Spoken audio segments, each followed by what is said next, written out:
Next joint we're going to talk about is called pocket screw joinery, pocket hole joints.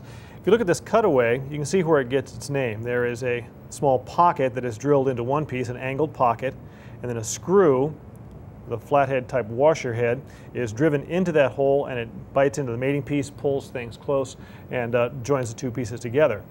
That's the cutaway. You can see this is what it looks like when the joint is actually, the hole is drilled and the screw is driven. That hole not real attractive, so there are some ways to cover that up, and we'll talk about that in a moment. Where might you use pocket hole screws? Well, when you have a typical screw joint, you're limited to the fact that you can only drill and drive a screw through the thickness of one of the work pieces. With pocket hole screws, you can do a much wider variety of types of joinery. Here we've got two boards that are joined edge to edge. Here, two boards that are joined end to end. These two, we have a typical butt joint, where you might have the top of a cabinet into the side of a cabinet or a divider of a cabinet. Got a screw hole there.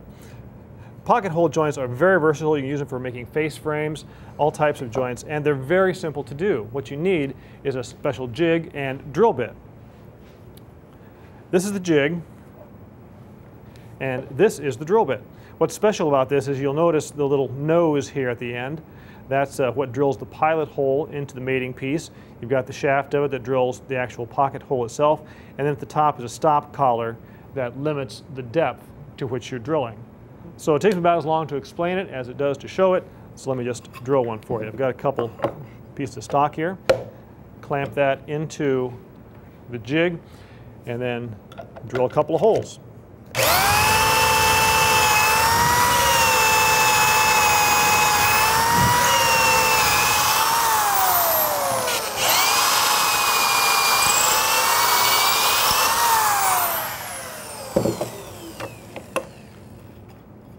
There's my holes.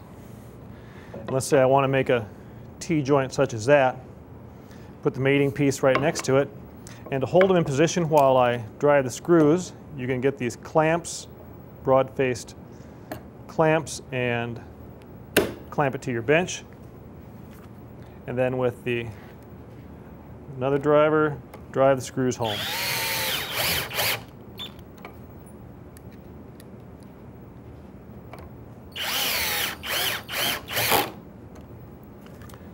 And just that quick, we've got a nice strong joint.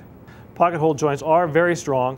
On an end grain to edge grain joint like this, if you want to add glue, you can. You don't have to, but because you're not getting a whole lot of extra strength. But if you want to glue a joint, you can. But one of the nice things about pocket hole joinery is that if you have a piece that you might want to take apart, or you're just checking a fit, you can easily back the screws out to disassemble a part.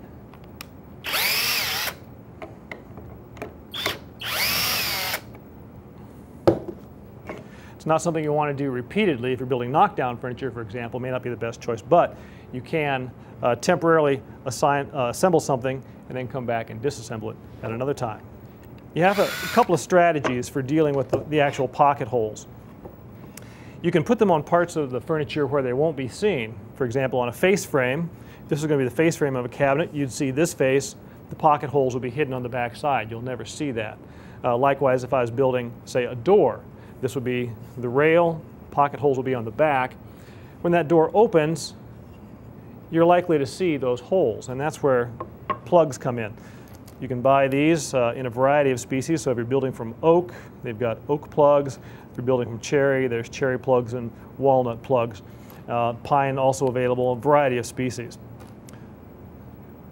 What you do with a plug is simply apply a little glue in there, tap that plug in until it seats, tap on the flat part here until it seats itself, let the glue dry, then come back and sand that flush. It works pretty well. Here is the hole, and here next to it is a hole with a plug that's been glued in and sanded flat. Now as I drilled these and drove the screws, you noticed I've got two drills set up. I prefer to use a corded drill for drilling the holes. That requires a lot of power, and frankly, a cordless drill may not last very long. You find yourself swapping batteries out quite a bit if you've got a lot of pocket holes to drill. So a corded drill has the power and the endurance to drill a lot of holes. Then you can use your cordless drill for driving the screws into the pieces. You can find these jigs. They're manufactured by a number of companies, and you can find them, a lot of them, at home centers, lumber yards, and specialty woodworking catalogs.